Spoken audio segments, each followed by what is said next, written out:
साल 2017 में जीएसटी के लागू होने के 8 साल बाद यानी 22 सितंबर 2025 में इसमें एक बड़ा बदलाव देखने को मिला है। वहीं इसको लेकर के सियासी तंज भी दिखाई दे रहे हैं। पीएम मोदी के राष्ट्र संबोधन को लेकर के कांग्रेस अध्यक्ष मल्लिकार्जुन खड़गे ने जमकर तंज कसा है। दरअसल इस बदलाव से पहले देश को प्रधानमंत्री नरेंद्र मोदी ने संबोधित करते हुए कहा था कि आत्मनिर्भर अभियान के लिए एक और महत्वपूर्ण कदम उठाया जा रहा है। नवरात्रि के पहले दिन यानी 22 सितंबर को सूर्योदय के साथ ही अगली पीढ़ी के जीएसटी सुधार लागू हो जाएंगे।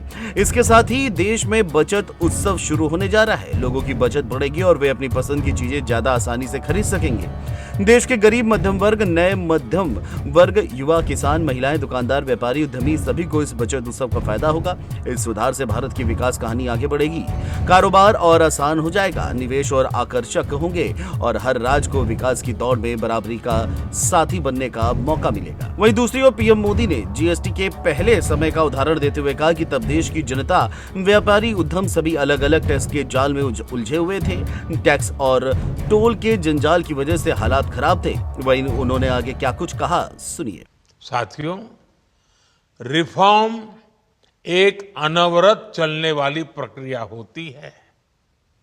जब समय बदलता है, देश की जरूरत बदलती है, तो नेक्स्ट जनरेशन रिफॉर्म भी उतने ही आवश्यक होते हैं।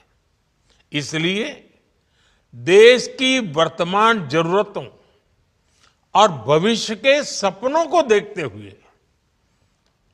जीएसटी के ये नए रिफॉर्म्स लागू हो रहे हैं। नए स्वरूप में मुख्य रूप से अब सिर्फ 5% और 18% के ही टैक्स स्लैब रहेंगे। इसका मतलब है रोजमर्रा के इस्तेमाल की ज्यादातर चीजें और सस्ती हो जाएगी।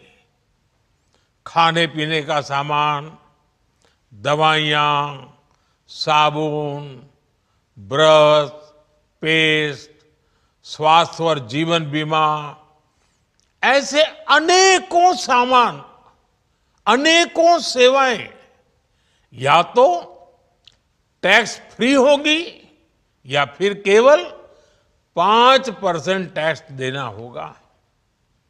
जिन सामानों पर पहले 12% टैक्स लगा करता था, उसमें से 99% यानी करीब करीब 100 के निकट 99% चीजें अब 5% टैक्स के दायरे में आ गई है। वहीं आगे अपने संबोधन में पीएम मोदी ने स्वदेशी अभियान और आत्मनिर्भर भारत पर जोर देते हुए कहा है कि साथियों, देश की स्वतंत्रता को जैसे स्वदेशी के मंत्र से ताकत मिली, वैसे ही देश की समृद्धि को भी स्वदेशी के मंत्र से ही शक्ति मिलेगी।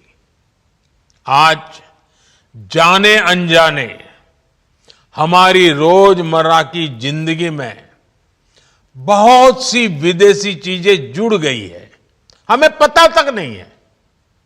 हमारे जेब में कंघी विदेशी है कि देसी, हमें पता ही नहीं है। हमें इनसे भी मुक्ति पानी होगी। हम वो सामान खरीदें जो मेड इन इंडिया हो, जिसमें हमारे देश के नौजवानों की मेहनत लगी हो, हमारे देश के बेटे बेटियों का पसीना हो। हमें हर घर को स्वदेशी का प्रतीक बनाना है, हर दुकान को स्वदेशी से सजाना है।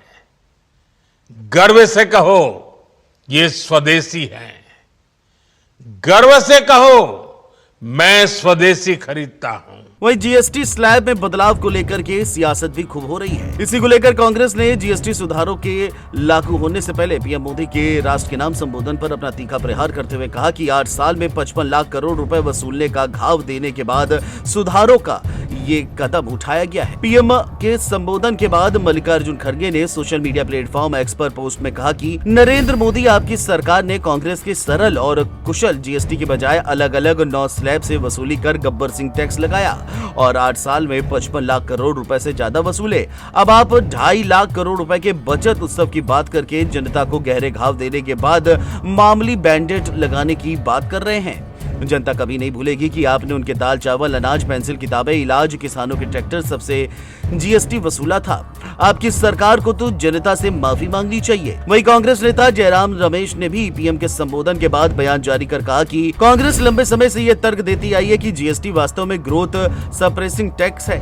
हाई स्तर की बड़ी संख्या में टैक्स स्लैब आम उपभोग की वस्तुओं पर दंडात्मक कर दरें, बड़े पैमाने पर चोरी और गलत वर्गीकरण, महंगी औपचारिकताओं का बोझ और एक उल्टा शुल्क ढांचा जैसी कई समस्याएं हैं। इसलिए कांग्रेस ने जुलाई 2017 से ही जीएसटी 2.0 की मांग की और ये लोकसभा 2024 के लिए हमारे न्याय पत्र में एक प्रमुख वादा भी था। बहरहाल जीएसटी की नई दरें लागू होने से आम आदमी को कितना फायदा होगा ये तो समय बताएगा, लेकिन सियासत में इसको लेकर के छींटाकशी अब दिखाई दे रही है। हालांकि 2 टैक्स स्लैब से जनता को राहत जरूर मिली है। Desk report, JMD news.